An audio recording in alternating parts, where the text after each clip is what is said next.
Hello Frugivore, welcome back to the channel. So today's video is highly requested. It is a reaction to What I Eat in a Day by Chelsea May. This is her most recent What I Eat in a Day video. And I don't actually know who Chelsea May is, but I have seen her videos be recommended to me over the past year or so. So she's gaining popularity and I'm just so happy that she's eating plants. I think that's amazing. I think that's wonderful. And this video isn't like a hate video or anything like that. It's just helping other vegans improve their diet, or other plant-based eaters improve their diet and improve their chances of actually staying compassionate, right? Staying away from eating their friends. So let's get into it. Actually, before we do, I'm so excited. I just opened up the VIP community again, and also the 12-month course. The new fruit-based 12-month course is launching today. Well, it's launching January 1st. But enrollments, I'm taking enrollments now. So if you want to sign up, I'm going to put a link in the description below. It's going to be amazing. Basically, you're going to have me every day in the group, in the community, teaching you and supporting you for 12 months. It's like incredible value. Okay, 12 months of like one-on-one coaching with me is almost $20,000. So this is like a really, really good deal. It's 50% off for a limited time as well. So if you sign up for the 12 months, you get a massive 50% off. And yeah, it's just, there's so much that we can go over in the group. I've got like a full course outline, but I'm going to put a link so you can go and check it out. There's going to be exclusive videos from me, live streams. There's also going to be workbooks and downloads, like checklists, and a whole lot of great, important information to help you succeed on a fruit-based diet. So you can actually like live abundantly, not have to restrict anymore, not be on, stimulants. Speaking of stimulants, I can see there's a stimulant in her hand, it seems like. And like live a really like truly abundant, healthy life in line with your Frugivore physiology. And also enjoy the food that you're eating. There's going to be recipes in there every week, new recipes. So yeah, if you're keen to check it out, I'd love to see you in the community. And yeah, it's a limited time 50% off deal. So check it out. There's a link in the description below. Okay, let's go. Let's see what Chelsea May is eating in a day. Here's what I eat in a day as someone who has lost 40 pounds on a plant-based diet and now very easily maintains their weight. I've maintained it for about 5 years now. And I just got back. Okay, so that's an important thing to note. Firstly, 5 years, that's a decent amount of time. Okay, but let's see how she is actually eating and whether this is actually a lifetime maintainable kind of diet and approach. All right, I'm interested. But congratulations, Chelsea, on losing 40 pounds on a plant-based diet. I think that is wonderful. But what is most impressive, if you can actually stay healthy, eating abundantly, eating all you care for, and also actually do it lifetime, not yo-yo with your weight, because people can keep it off for 5 years. They can keep it off for years, but is it actually sustainable long term? Because that is only a small amount of time, in comparison to how long you're going to live. You know what I'm saying? So back from the gym, we're getting the kids ready for school. So I have got a black tea here with milk. Okay, so she said she's just come home from the gym. So she had a workout. You got to think about that. She just had a workout, so she burnt calories. And now she's having a black tea with milk. Right, so this is not a great start. This is caffeine for a beginning. Black tea has a real decent amount of caffeine in it. So she should be reaching for actually some juice or like a smoothie, ideally, because her body needs that glucose. It needs the fructose, especially after the overnight fast, when you're losing up to 80% of your glycogen stores from your liver. They're going to power your brain overnight. So you really need to replenish with the glucose and fructose, especially the fructose, because it is the most efficient sugar to actually replenish your liver stores overnight, your liver glycogen stores that you lost overnight. And if you don't do that, it can definitely cause blood sugar issues, brain fog, a whole lot of things that we don't want to experience. So yeah, this is not a great start. And maybe if I show you another What I Eat in a Day video, you actually believe me that I genuinely eat the same thing every single day. So I have some overnight oats again. She eats the same thing every single day. And that can be good. Oh, that's a small oats thing. She's holding it like this. Hang on. Let's just get into the oats. Overnight oats. Some raspberries in there, some flax and some oats. That's not any more than a cup of oats. That's tiny. And I'm just going to warm this up in the microwave. All right, so let's focus on the oats. Okay, as I've said previously in a previous couple of videos, oats are complex carbohydrates. This is not what you need first thing in the morning. Keep it for after 4 o'clock. Keep it for dinner because it's slow. It's slow to deliver the fuel that you need actually instantly. It's very, very slow. It stays in the gut for a long time before you actually access the amount of sugar that you need from it. And that's because it's got thousands of these glucose bonds. You know, in oats, there's thousands of glucose bonds that the body actually has to use enzymes from itself, you know, energy from yourself to actually break those bonds down and access those simple sugar molecules. See, fruit, on the other hand, is already in that simple absorbable form. Yeah, it's perfect, so you don't have to do any of this bond breaking down, and you can get the sugar, the energy that you need instantly. Would you rather take a long flight with like diverted stopovers in order to get to your destination, or would you rather take a direct flight and get there, get to where you want to go? I think that's a good metaphor, like to compare the complex and the simple sugars, carbohydrates and the simple sugars, because you're trying to access that glucose in the complex carbohydrates, but you have to break it down first. You have to break down the bonds first in order to get it. So it's taking this fuel from your body in order to process it. So basically it means that your body has to wait longer for the fuel that it needs actually quickly. And we don't want that. We want to be fueled up and feeling like sharp, you know, sharp, no brain fog, having that energy we need without giving energy to digesting the food that we're trying to get energy from, if you know what I mean. So, and it's a small portion. This is a really small portion to start the day. And then I'm just going to put a little bit of soy milk on top. So I do either overnight oats or I just do them like this. I literally eat the same thing like every day. And that can be all right, but that can also be a sign of if people know exactly how many calories are in something, then they're like, okay, I'm going to be safe eating this, as in safe within my calorie restriction. That's what I think it's coming down to with Chelsea. You know, she's like, I eat the same every day, probably because she knows exactly how many calories are in what she's eating. But I'm not saying it's bad to eat exactly the same every day, but you should have some variety, obviously. But it's just something to think about. Oats are enzymatically dead, so you have to actually produce those enzymes, like a lot of enzymes, in order to actually process the food and break those bonds down. So it's just an inefficient way to eat. I recommend that she has a big banana, date, berry smoothie, or whatever kind of banana-based smoothie that she would like. That is way better now. She's going to get that instant glucose and fructose that her body needs. Fructose especially, because this is very low in fructose. Okay, we have the coffee. We have, hang on, she just had a black tea. She just had a black tea. Is this for her? By saying, I don't to say it. Wow, wow, wow. This is not starting the day well at all. Like, if you human. I use this kind of. Oh, and she's got Cadbury drinking chocolate. She's got some more caffeine and theobromine in this. Holy. Okay, so I can see what's happening here from the get-go. Remember, I've been at this nearly 20 years, and before that I was a personal trainer. So I've seen a lot of people's diets. I've analyzed a lot of diets over the years, and she's definitely calorie restricting. She's having caffeine instead of eating. Oh, this is not good. You know what I mean? So it's lunchtime. Anyway, I just want to speak about the caffeine quickly. So caffeine is responsible for a lot of issues in people's lives, and people use it for calorie restriction all the time because it suppresses the hunger hormone ghrelin, actually makes that go down, but only temporarily. And then eventually it increases and then the hunger really kicks in. But some people have the discipline, you know, like Chelsea's got some discipline. I'm getting this feeling, discipline plus stimulants. So she's under eating so far and she's having a lot of stimulants. This is basically still breakfast time and she's already had a black tea. She's already having like a strong coffee. You know, it's one of the machine espresso, whatever it's called. I used to make those in a cafe actually.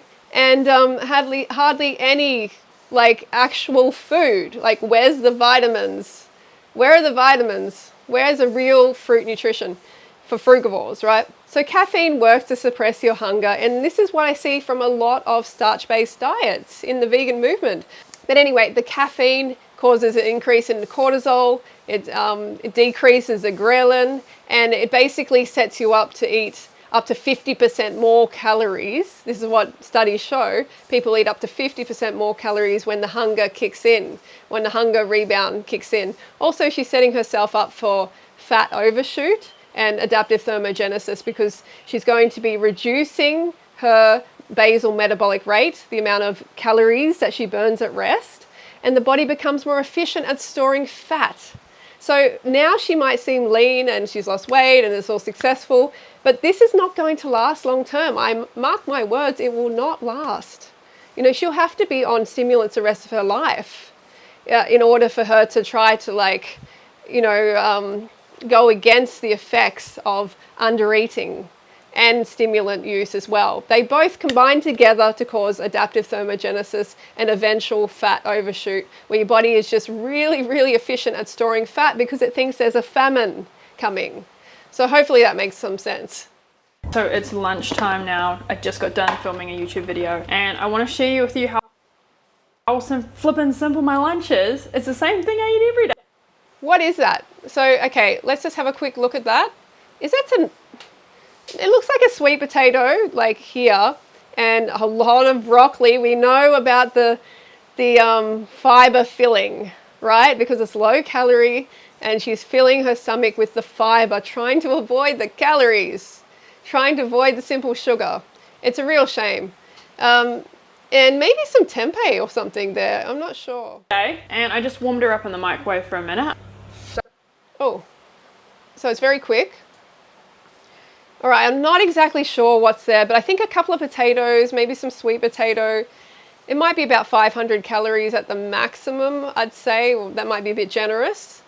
Okay, yeah, a lot of fiber, right? A lot of fiber. Where is the simple sugars? Again, these complex carbohydrates. A potato is actually quite, it's high on the GI. It's very high on the GI, so it's a very rapid, you know, spike in blood glucose. That's why it's important to keep the fat low. That's, you know, then you can manage it better.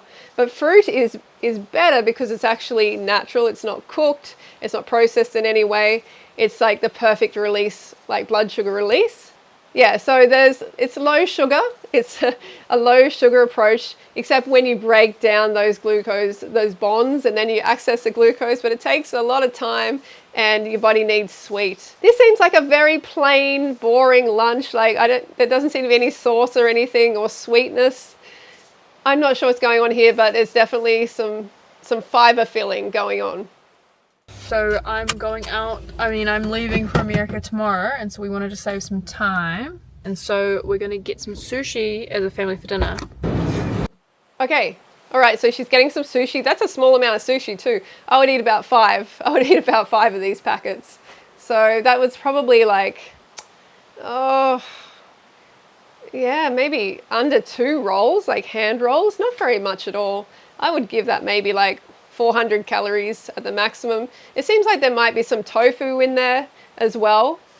And yeah, you know how I feel about sushi? I think it's a great choice, but for dinner, you know, if you're transitioning, yes, like I do have some meals that I've had made, like meal plans, and that have been transitional, where you'll have like the starches for lunch as well, but it's not ideal. You want to keep them for the dinner time, because it requires a lot more digestive effort, and this is kind of when you're winding down at night, so you don't need more energy for your day, like throughout your day. And yeah, so it's a lot better choice at night. So I support her in having that, but she needs to have more. The overall calories here is not a lot. Oh, what was that? Celestial tea? Bengal spice. So it's a tea, okay. It's another kind of stimulant. Like, it's a bit borderline, this one, because I don't think that probably has caffeine in it, but maybe it does, I'm not sure. I don't think she'd be winding down with that though. But I can see a lot of stimulating substances rather than actual food, right? Where is the actual food? There's some, but there's not a lot. We're not herbivores, okay? We're not designed to eat you know, the broccolis and the potatoes, which is like the root of the vegetable, the storage organ of the vegetable. We're not meant to eat them, but I do recommend them for dinner if you want to have them. That's definitely doable, but you don't want to replace calories with a lot of fiber. That's what I'm trying to say. So. Yeah, so it's pretty late now. I've got my tea, and I'm also gonna just have like this little coconut bar. That's a chocolate bar, I think. It says chocolate bar. This little coconut bar. It works out to about like 200 calories. A dessert is pretty good. Okay, there you go. So she hasn't had, how much fruit has she had? This is really shocking. I mean, sweet fruit. Okay, she's had some like low sugar fruits, but really doesn't count because you need the glucose and fructose, and you're not getting a lot, you just get a lot of fiber from those low calorie fruits. So it seems like she's had just a few berries. This is a very, very low, like vitamin diet, right? Very low in vitamins. And you can see she's reaching for more chocolate, more stimulation at the end of the day, and sugar as well, because you know there's going to be sugar added in that one instead of fruit. Fruit would have been like, wouldn't have been perfect because it's going on top of all the other cooked food, but it would have been a much better choice here. So it's a very, very deficient diet. Yes, it's plant-based and that is great, but where is the food? Like this is only enough for like a 4-year-old. Like seriously, she's having around 1,400 calories, I would say maximum. And the fat is something up to 18% or so. So the fat is actually creeping up there. And even though the calories are low, and she's just not getting the carbs, she's not getting the glucose or fructose that she needs to power her body. So yeah, I'm quite shocked here. You know, she's recommending this under-eating diet to her audience as well. She's teaching them how to starve themselves, how to be reliant on stimulants, how to avoid eating fruit. Like human frugivores need the fruit, or their health long term is not going to be great. It's just, this is a recipe for going back to eating animals. Honestly, it is. And I don't mean anything, you know, negative towards Chelsea May, like in a personal way or anything. This is about assessing her diet and actually making, you know, drawing better conclusions for her, like on what's a better way to eat. Because this is not it. This is not it. It's shocking. And we talk about this in the VIP community as well, and we will be throughout the 12-month course. We're going to be going through a whole lot of things. I'll put up a description of the 12-month outline, and I'll link to the website where you can read about it. And I just really want to stop individuals going back to eating animals, right? And to just thrive and connect with the human physiology as a frugivore. And Chelsea is really falling short here. Yeah, she's kept some weight off for some time, but it won't last forever, and it's going to come back in a big way. I promise, it will come back in a big way. So just to wrap it up, the problems I have with this diet are way too low in calories. Like she's only having about 1,400 calories, which is what like a 4-year-old child needs to eat. And the USDA even recommends for an adult, you know, she's a mother, she's active, she's, I think, in her 30s, and she's going to be needing more like 2,200 to 2,400 calories. And this is what the USDA even recommends. So I'm not just trying to recommend too many calories or anything like that. It's in line with the science. So semi-starvation, think about the Minnesota starvation experiment. We talk about that in the group as well, and how that shows these men who are basically cutting their calories in half, the impact it has on their body. And she's not eating, she's probably eating half as many as she should be. There's not enough fruit in this diet. It's deficient in fructose, it's deficient in vitamins. It's also stimulant dependent. She's very, very stimulant dependent here. As you can see, she is relying on the caffeine, relying on the chocolate to keep her going rather than eating real human food, right? She's trying to avoid the fruit like you wouldn't believe. This leads to adaptive thermogenesis when the basal metabolic rate slows right down, starts being an efficient fat storer. It happens to everyone in time. you know, just keep an eye out. And the bonds, all the starchy, the complex carbs, and how you have to break down these thousands of like glucose bonds in order to access the glucose. And it doesn't have any fructose in things like oats. It doesn't have any. It breaks down to glucose only, and you need the fructose as well. So I hope that makes sense. I hope that is like enlightening for you in some way. And I really hope that Chelsea watches this video and increases her fruit intake, because she really, really needs to. And she's not putting out a good example of how to succeed on a plant-based diet and to be a vegan for life. It's really, really not good. All right. Let me know in the comments below what you think. And I hope to see you in the 12-month course. It's going to be life-changing. Imagine 12 months hanging out together. All right. Talk to you soon.